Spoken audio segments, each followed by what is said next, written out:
Buenas tardes a todos. Yo soy Pilar Navarro, soy directora de proyectos de FENIN, de la patronal, y nos toca cerrar, vamos a dejar descansar a Monse unos minutos, nos toca cerrar con un broche de oro que es la industria, señores. Hemos hablado durante toda la tarde de proyectos, de ideas, de conceptos. Vamos a ver cómo responde la industria ante tanto reto. Vamos a ver cómo la industria es capaz de darle ese toque.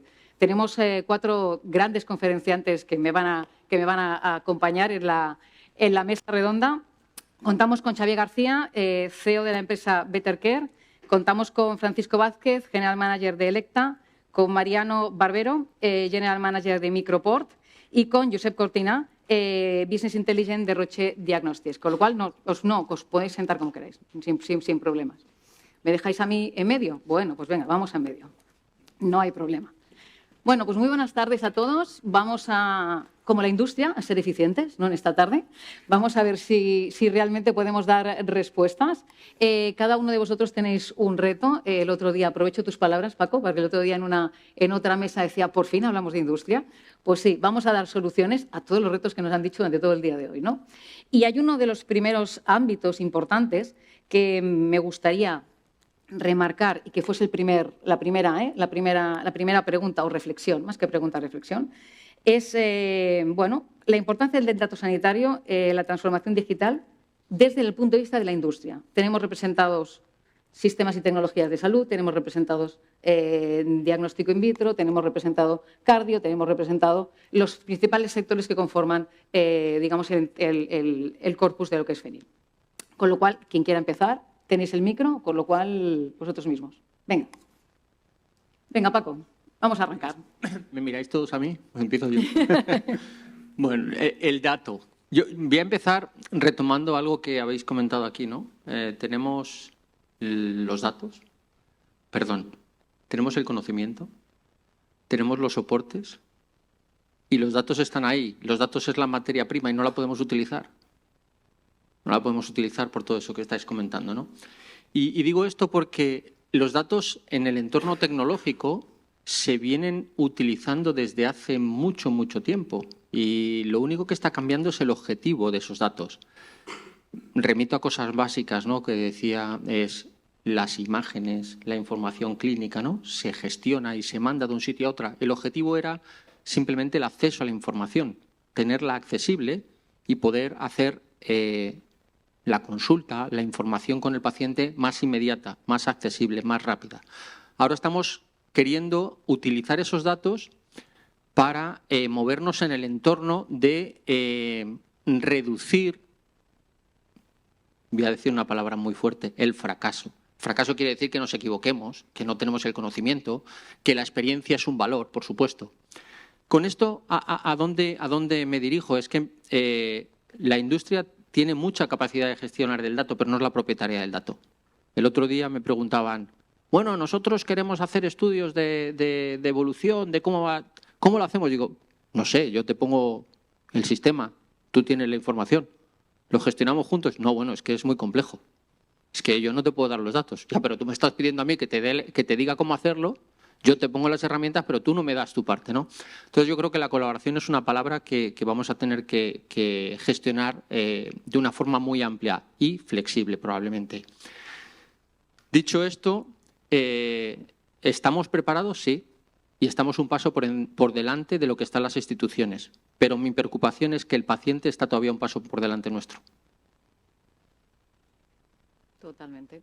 Vamos con Xavi. Bueno, yo debo decir que soy un poco infiltrado aquí, porque pese a ser industria, mi compañía nace como un spin-off de un hospital público, del Hospital Prat Taulí de Sabadell, y eso nos da una perspectiva quizás algo diferente, porque nacemos desde un ámbito de investigación y somos un modelo de transferencia de conocimiento a una empresa, ¿no?, una empresa privada. Entonces, yo en el tema de los datos participamos en muchas mesas porque es nuestro centro, ¿no? Nosotros estamos especializados en la gestión masiva de datos clínicos, pero a mí me llama la atención una cosa, que hablamos mucho de los lagos de datos, de de todo esto. Y yo siempre me imagino que es como si estuviéramos haciendo un depósito para agua potable y la estuviéramos llenando con agua verde. Es decir, al final realmente yo creo que antes de tener claro cómo vamos a gestionar esos datos, deberíamos definir la estrategia del dato, ¿no? Y al final eso es algo que ha dicho muy bien, que yo creo que eso solo se puede conseguir si se trabaja de forma conjunta entre la industria que va a acabar gestionando o creando un producto de eso, los centros de investigación que van a colaborar también en el desarrollo y los propios hospitales asistenciales, que son los que tienen que validar que esa idea realmente es aplicable a la práctica clínica, ¿no? Entonces, para mí, creo que no entendería un modelo en el que no estuvieran esos tres actores de forma activa. Y para mí hay un reto en la industria que es, porque siempre reclamamos, ¿no?, la colaboración público-privada, pero creo que en este entorno la industria tenemos que cambiar mucho nuestra mentalidad y tenemos que hablar, como se ha dicho en alguna mesa antes, de ecodesarrollos. Tenemos que hablar de temas que en las grandes empresas es muy difícil gestionarlo. No es mi caso, pero en las empresas grandes he estado en multinacionales y gestionar una decisión de un codesarrollo implica ámbitos de la organización que puedes estar 3 años para que se tome la decisión. Entonces ahí yo traslado el reto interno a las empresas, ¿no?, de cómo dinamizar esos procesos de decisión para poder colaborar realmente con las instituciones que están generando proyectos que pueden ser transferibles a negocio. Perfecto, muchas gracias. Vamos con Mariano. Venga, tu punto de vista. Hola. Pues, bueno, yo creo que este evento claramente ha mostrado lo necesario que es. Porque realmente si hemos visto todo el proceso desde la parte de inicio de la investigación, la transferencia de conocimiento, el desarrollo de soluciones, la industrialización de esas soluciones en productos.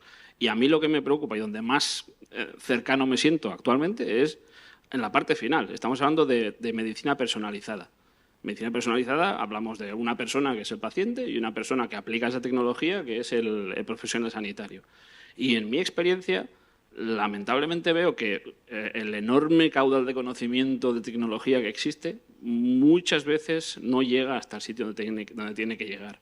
Y eso a lo mejor es menos cierto en casos de hospitales terciarios de referencia, con personas de referencia a nivel de desarrollo clínico, pero si luego bajamos a niveles de hospitales comarcales y atención primaria, eso se aumenta muchísimo más. Entonces, es un reto que es realmente muy ambicioso y entre todos tenemos que buscar soluciones para que eso podamos llevarlo adelante. Si me permitís una experiencia personal, yo llevo 25 años trabajando en esta industria, empecé trabajando con marcapasos. En aquella época los marcapasos funcionaban casi a ritmo constante y poco más. En estos años la cantidad de información que almacenan estos dispositivos, que para nada estamos hablando de procesos de inteligencia artificial, sino sencillamente recogida de datos diagnósticos. Básicamente es un wearable no deseado, es un dispositivo que gestiona la información de tu ritmo cardíaco. El proceso de hacer llegar esa información desde el dispositivo hasta la historia electrónica del paciente y más allá hasta el análisis y explotación de esos datos para el beneficio del paciente en cada caso, está aún muy lejos de ser una realidad en el día a día. Bueno, muchos retos, sobre todo en el sector que tú dominas, ¿no? Pero vamos con Josep. ¿Qué le pasa al diagnóstico in vitro?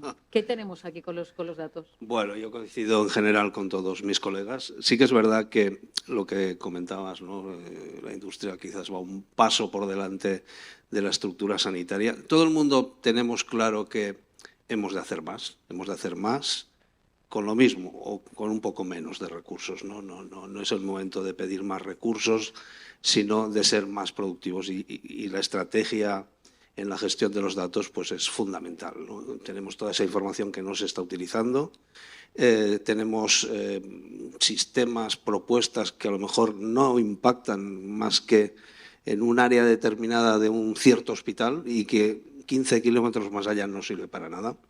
Y hemos visto ese interés, especialmente diría yo que desde el COVID, ¿no? Desde el COVID ha provocado que haya un cambio radical incluso en la comunicación con el paciente. Y a veces un poco lo que olvidamos siempre es el paciente, ¿no? Cómo impactar en el paciente, ¿no? Cómo mejorar su calidad de vida, cómo seguirlo, cómo monitorizarlo, cómo hacer esa relación entre paciente y médico, que cada vez es más compleja, por temas precisamente de gestión de datos, ¿no? De almacenamiento. Pedimos al médico que introduzca información y la ordene y la categorice frente al paciente. Y todo eso hace que tengamos esa necesidad de cambio, ¿no? Entonces, veamos cómo la industria está haciendo propuestas que en algunos casos cuestan mucho, temas regulatorios, ahora ya veremos esas barreras. Tenemos problemas también, pues a lo mejor presupuestarios, ¿no? Porque va a ir todo en, no sé, el marcapasos que te compra, pero de paso me vas a poner ese software que va a servir para que yo gestione esos datos, ¿no? Y ahí también hay una serie de regulaciones que hay que tener en cuenta, es muy importante también. Y por último, y no despreciable, ¿no?, los cambios políticos, ¿no? Y es algo que nosotros, claro, como empresa del sector seguimos muy de cerca, ¿no? Y cada vez que cambia el viento político, todos aquellos proyectos, todas aquellas ideas, todas aquellas cosas que ya teníamos muy avanzadas y a lo mejor con impacto en paciente, pues se diluyen o incluso desaparecen. Muy bien, muchas gracias. Hemos hablado mucho, ¿no?, de cómo integramos a la industria con los centros tecnológicos, con la innovación, con la transferencia de tecnología. Todo esto, pues Xavi lo ha mencionado. Recojo también tu guante de decir, oye, las barreras que existen, pero todos vosotros en vuestras empresas, en vuestro día a día, tenéis casos, ejemplos, que los estáis trabajando ya de colaboración público-privada. Entonces, me gustaría, si es posible, que tuvieseis algún caso real, que se pueda explicar, eso sí, que se pueda explicar, para poder compartir con la audiencia, que creo que pues, es muy interesante, porque siempre estamos en un plano quizá un poco teórico y hay que bajar a tierra, y nosotros somos la industria y tenemos la obligación de bajar a tierra conjuntamente con ellos, ¿no? Con lo cual, si tenéis algún ejemplo, sería fantástico el poder compartirlo. ¿Quién empieza? ¿Xavi? Yo os puedo estar aquí toda la noche explicando. No, lo digo porque para nosotros no existe otro planteamiento que no sea ese. ¿Y por qué? Porque al final nuestra solución es un software que lo que pretende es gestionar los datos clínicos de pacientes para poder ofrecer esos datos al sistema y que el sistema desarrolle capas de valor por encima. Entonces, nosotros, pues por ejemplo, puedo poner un ejemplo digamos, en el que estamos trabajando, que es con el ICS, con los 8 hospitales del ICS, estamos trabajando en un sistema de recogida de datos de todos los quirófanos del ICS, de forma que, lógicamente, nos tenemos que poner de acuerdo con todos los fabricantes de medical device que están dentro de quirófano, torres de anestesia y cualquier otro equipo que esté conectado a paciente, y a través de ese acuerdo, pues diseñar los drivers necesarios para poder recoger todos esos datos y enviarlos a un cloud privado del sistema, del departamento, donde se recogen esos datos y en estos momentos ni siquiera se están aplicando, se utilizan a lo mejor en la estación de quirófano, pero el potencial de uso posterior pues es grande, ¿no? Ese podría ser un ejemplo. Y luego otro ejemplo pues es un proyecto de I+D en el que estamos trabajando con una empresa del sector, con el Hospital Clinic y con la Universidad Politécnica, y es un proyecto que lo que pretende trabajar es en la UCI del futuro, para conseguir UCIs silenciosas, para incorporar criterios de Internet de las cosas dentro de la gestión de los recursos. Bueno, yo creo que, ya os digo, yo pienso que a día de hoy, y esto creo que también todos los que estamos aquí lo sabemos, ya es difícil encontrar un proyecto en el que no tengas que interlocutar con otras empresas de la industria, que tengas que hablar con... o sea, a día de hoy, si un proyecto está bien planteado, debería ser así. O sea, sí creo que si es un proyecto en el que te dicen de trabajar solo, yo me preocuparía porque probablemente no esté bien planteado. Muy bien, la soledad no es buena, ¿eh? En ningún campo, ¿eh? Está bien. Si tenemos algún ejemplo más, por ejemplo. Bueno, yo me he apuntado 3, ¿no? Venga. Decías, sí, realmente todos nuestros casos son casos de éxito, ¿no? Trabajamos para ello, ¿no? Y cobramos por ello también. No nos engañemos. Sí que es verdad que os voy a nombrar 3 que a mí me enorgullecen en lo personal, ¿no? Porque realmente han tenido impacto positivo en la salud de las personas. Muchas veces hacemos casos que quizás quedan más en el mundo interno del sistema sanitario, del hospital, de aquel laboratorio, etcétera, etcétera, y no acaban de impactar, ¿no? Pero 3 ejemplos que me venía apuntando antes, ¿no? Nosotros trabajamos mucho en automatizar, en gestionar de una forma lo máximo inteligente el tema del comité de tumores. No sabéis que bueno, pues un comité que se reúne para evaluar los tumores que pueda tener una persona y recoge toda la información diagnóstica, pues tanto la formal, pues de imágenes, biopsias, etcétera, etcétera, y como la de marcadores tumorales, biomarcadores, etcétera, etcétera. Y se llega por común acuerdo en ese comité oncológico donde participan los patólogos, etcétera, etcétera, pues a una decisión sobre ese tumor y, por lo tanto, a un tratamiento que va a tener un impacto en la vida del paciente, ¿no? Y esto es algo que, bueno, que nosotros consideramos que ha sido un éxito, el empezar a implantar este seguimiento, este sistema de ayuda, digamos, a la gestión de un comité de tumores. Y algunos os preguntaréis, bueno, ¿y por qué, no? Los que a lo mejor no estáis tanto en el sector, pues bueno, porque a veces un oncólogo no está, puede hacerlo remotamente, falta alguien, a lo mejor hay una discusión, todo eso queda almacenado, a lo mejor hay que repetir algún tipo de test, algún tipo de imagen o a lo mejor una biopsia no es suficientemente concluyente y eso queda total y absolutamente registrado ahí y permite luego seguir la evolución de ese paciente, ¿no? Y ver si ese tratamiento luego es trasladable a otros pacientes, ¿no? Con lo cual estamos impactando directamente en la mejora de salud de esas personas. Otro proyecto, por no extenderme mucho, es el seguimiento de los pacientes con ictus, ¿no? Lo que denominamos con post-ictus. Sabéis que es un tema bastante complejo y a través de una serie de indicaciones, una serie de parámetros de seguimiento, podemos prevenir si esa persona va a tener otra vez un ictus o un posible ingreso hospitalario, ¿no? Y es algo que también, digamos, que impacta mucho en la salud, aunque es un tema realmente complejo, ¿no? Y por último, otro que es muy novedoso y a los amantes de los datos, la inteligencia artificial y todo esto les gustará, es nosotros estamos ya pensando en ecosistemas digitales, no solo en nuestra empresa, nuestros productos, nuestras soluciones digitales, sino en abrir todo eso a terceras empresas, ¿no? A startups o empresas medianas que quieran entrar dentro de ese ecosistema digital, ¿no? Y cuando hablamos de esto, imaginemos un sistema donde yo desarrollo algo para el seguimiento de un paciente diabético, de un crónico cardíaco, etcétera, etcétera, y lo puedo añadir al resto de procesos y de aplicaciones informáticas, con lo cual lo que estamos creando es un ecosistema de salud. Y realmente esto está empezando a funcionar y muy bien para el tema de los diabéticos, donde se hacen diferentes tipos de seguimiento para evitar pues, problemas posteriores, ¿no? Creo que son 3 ejemplos muy potentes y que, bueno, si alguien tiene interés, por supuesto, podemos compartir el detalle de estos 3. Perfecto, tenemos luego el cóctel que seguro que alguien te pregunta cositas. Sí. Vamos con Mariano, sector cardio. Sí. ¿Cuántos sí, ejemplos tenemos en el sector cardio? Muchísimos, pero si me permitís retomar un poco como hilo conductor el ejemplo de los marcapasos, yo subrayaría que muchas veces tenemos, de forma obligada, nos hemos visto hacer de la necesidad virtud durante la pandemia. Y a eso me quería referir. O sea, yo hace 25 años los informes de la información que contenían los marcapasos se imprimían en papel térmico, a los 2 años se borraba y no había manera de recuperarla. Desde 2010 existen dispositivos capaces de transmitir remotamente la información del paciente.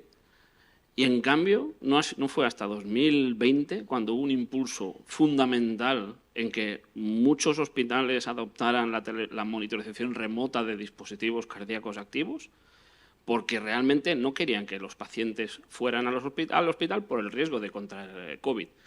En ese momento, todas las objeciones, las dificultades que se encontraron los diferentes actores fueron a un plano de realidad y se vio que realmente se necesitaba buscar soluciones eficientes que permitieran esa integración de la información. Si esa aproximación la tuviéramos de forma más habitual y buscáramos lo que se ha comentado en varias ocasiones, ir a los basics, a establecer estándares que se respeten, a lo mejor no que engloben todos los casos, pero sí que establezcan unos mínimos que todos los proveedores de servicios de información pueden cumplir y que son aceptables para todas las administraciones públicas, sistemas de salud, porque, como se ha comentado al principio, hablábamos de que Europa es un entorno diverso en el cual la legislación y la forma de gestionar datos es diversa. Pero si en algo somos campeones mundiales, nosotros en España somos en la diversidad. O sea, no hay ningún sistema de salud de ninguna comunidad autónoma que sea mínimamente equiparable con otro. Entonces, yo creo que de ese éxito que tuvimos por desgracia, mediante el COVID, tenemos que aprender e intentar ir a eso, a establecer estándares mínimos para ir avanzando poco a poco a una integración total de la información. Muy bien, muchas gracias. Vamos con el último sector, con esos ejemplos que tenemos de tecnología. Yo voy a empezar por un comentario que hizo Uriol, no está aquí y no quiero perder tampoco la oportunidad de charlar con él. Decía, ha llegado mucha tecnología, pero seguimos igual. No, quizás seguimos. No, mejor sin ella no seguíamos muchos, desgraciadamente. Yo voy a poner un ejemplo de digitalización. Cuando yo empecé en el sector en el que estoy, que es el oncológico, los cálculos de las dosis se hacían en papel milimetrado. Hoy en día eso es impensable. Hoy los elementos de computación para calcular la dosis que se dispensa a un paciente por un tumor se hacen con computadores potentes. Pero esto no ha venido más que a traer tareas a los profesionales, y aquí es donde yo creo que tenemos que aportar valor la tecnología. Nosotros hablamos de los datos desde el punto de vista de la explotación para obtener una predicción, pero yo creo que también hay que hablar de los datos desde el punto de vista de reducir las tareas que no aportan valor. Y voy a poner ejemplos ya de lo que nosotros hacemos, ¿no? Yo creo que desde el ámbito del sector de tecnología y sistemas de la información se han automatizado muchas tareas. Por ejemplo, la identificación automática de órganos a través de la imagen, la capacidad de definir densidades que te permiten saber si esa densidad es óptima, no es óptima, es benigna, es tumoral o es cualquier otro tipo de patología. Eso reduce los tiempos de la toma de decisión sin llegar a ser predictivos, simplemente basados en algoritmos y en cuestiones que son muy relevantes. Y eso creo que no se pone en valor tanto como lo es. Insisto, yo no soy mayor, aunque lo parezca, pero cuando empecé en esto se hacían los cálculos en papel milimetrado. Es decir, muchos de nuestros familiares del entorno en un momento determinado que padecieron un cáncer fueron tratados con alguien que, con todo su conocimiento, hizo un cálculo en un papel. Hizo el mismo cálculo con el siguiente para el mismo tumor, un tumor parecido. Es decir, yo creo que ese es el valor del dato, ¿no? Y me remito a las historias clínicas que deben permanecer los datos durante 50 años. Yo tengo 50 años y pregunto por mis datos. Quisiera saber dónde están almacenados. Mi historia de papel, aquel cartón, aquellas radiografías, aquella ecografía, aquel papel térmico que viene Mariano, que con el tiempo se borra, ¿no? Es muy, muy jocoso. ¿Dónde vamos y dónde aportamos un valor? Yo creo que el siguiente paso, nosotros tenemos grandes experiencias, y os voy a dar un dato muy relevante aquí, es en obtener los datos fuera del entorno hospitalario. La información que provee el paciente cuando no está en el hospital es mucho más relevante que cuando está en el hospital. Vamos a una sociedad cada vez más longeva, vamos a un tipo de patología cada vez más crónica. Y el momento en el que vamos al hospital como paciente es un momento muy puntual, muy concreto y en un estadio normalmente agudo de la enfermedad. Pero todo lo que sucede fuera de ese ámbito aporta valor al facultativo.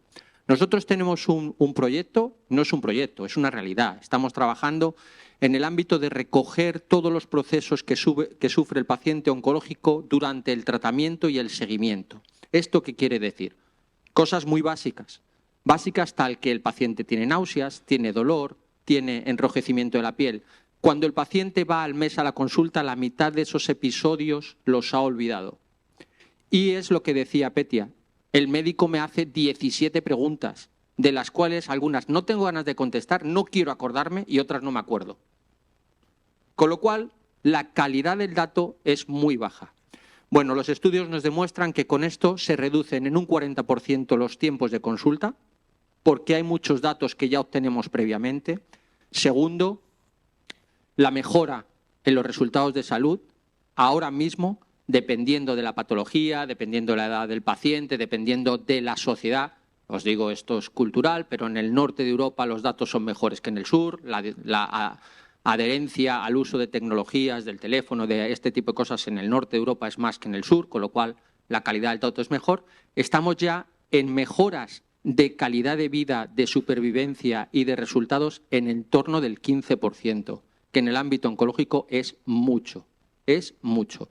Solo para daros un dato, la supervivencia en el cáncer de próstata en un estudio realizado entre 1970 y 1977 y la comparativa entre 2010 y 2016 mejoró en un 8%.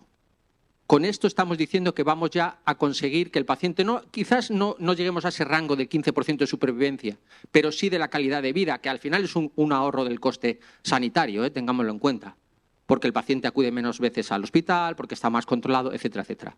Entonces yo creo que esa es la experiencia más valiosa y lo transfiero al dato fuera del entorno hospitalario, el uso del dato y la obtención de información fuera del ámbito hospitalario del paciente. Muy bien, eso es salir un poco de la caja, ¿no? Eso es pensar fuera de la caja e intentar visualizar dónde están esos retos. Yo creo que es pensar en el paciente, ¿no? De una forma de 360 grados, ¿no? El paciente no es solo paciente cuando está en el hospital. No, correcto. El paciente es paciente durante todo el momento. Y no me lo toméis a mal, pero todos somos pacientes. Totalmente. Bueno, cogiendo un poco el hilo de lo que tú comentabas ahora, has dicho un desafío. Un desafío es que estamos cada vez siendo... ¿no? La pirámide de edad, estamos yéndonos cada vez a tener una población mucho más envejecida. Eso es un desafío. ¿Con qué otros desafíos nos enfrentamos como industria? ¿Qué otros challenges le podemos lanzar también a nuestros queridos investigadores dentro del ecosistema para que sean capaces de pensar con nosotros en un ecosistema de co-creación? Desde vuestros sectores, ¿qué pensáis? Desafíos.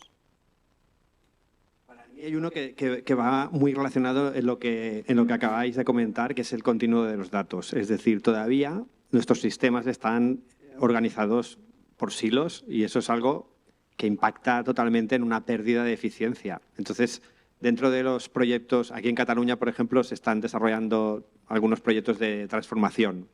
Y esos proyectos creo que se tienen que orientar desde la perspectiva de un cambio en el modelo organizacional de los sistemas de salud, porque realmente, como muy bien decían, el centro tiene que estar en el paciente y entonces todo el sistema tiene que estar montado de forma diferente. Y eso es un reto cultural para las organizaciones como un hospital.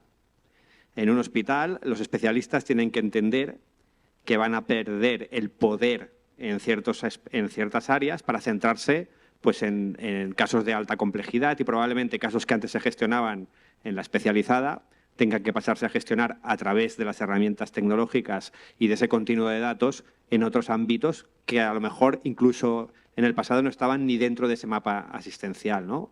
Ya no solo sociosanitario, sino pues cualquier otro tipo de recurso. Y si eso encima lo juntamos, porque creo que es un reto, con todo el tema de salud mental, entonces se hace la tormenta perfecta y la oportunidad también de generar un modelo totalmente diferente al que hemos entendido hasta ahora. Perfecto. ¿Aportaciones del resto? Bueno, yo diría que uno de los grandes desafíos que tenemos hoy en mismo es el tiempo, ¿no? Es decir, todo tiene que impactar inmediatamente y si no impacta inmediatamente casi que no se quiere, ¿no? Entonces, ese cortoplacismo hace que estos proyectos, gestión de información, mejora de la información, más a medio o largo plazo, cueste mucho de entender, ¿no? Y todo esto lo juntaría también un poco con el tema que comentaba de la política, ¿no? Un gerente de un hospital es alguien que está un tiempo muy corto, ¿no? Quizás podría incluso añadir que los que han hecho reales los cambios son los que han estado muchos años, ¿no? Que han conseguido esa visión más a medio y largo plazo, ¿no? El cortoplacismo hace que tengamos que impactar inmediatamente. Entonces, no ver más que el presupuesto del año que viene. El gran desafío es que todo esto del dato lleva muchos años, lleva mucho tiempo, lleva un cambio incluso en la educación, de la manera de trabajar, a lo mejor incluso organizativo, y es el gran desafío intentar convencer a los que van a tomar la decisión de que esto no es tan inmediato como a ellos les gustaría o como nos gustaría a todos nosotros. Mariano. Bueno, pues elementos de dificultad para avanzar en la digitalización y en la medicina personalizada hay muchísimos. Me gustaría subrayar dos que creo que son capitales y se han comentado anteriormente. Uno es lo que he comentado ya, de trabajar en silos, pero eso no solo pasa, digamos, en toda la línea que hemos definido desde el arranque de la investigación hasta la aplicación. En algún momento se ha comentado, por ejemplo, que hay algoritmos que no son, digamos, que no generan confianza al profesional sanitario. Bien, muchas veces el punto de arranque de algunos algoritmos son las guías de práctica clínica y básicamente lo que se hace es sistematizar la aplicación de esa guía de comportamiento o de tratamiento del diagnóstico y tratamiento de un paciente. El problema es que si llegamos como industria o como investigación a un profesional que tiene que aplicar eso y no entiende o no se hace partícipe del resultado, tiene escepticismo y al final es una cuestión de responsabilidad. Si un profesional sanitario hace un diagnóstico y se equivoca, sabemos de quién es la responsabilidad. Cuando eso se diluye, da mucho miedo y entonces genera inseguridad tanto a los profesionales sanitarios como a los pacientes. Entonces, yo creo que en ese sentido tenemos que intentar eliminar esas barreras que hay en todos los actores que hemos estado viendo durante estos días.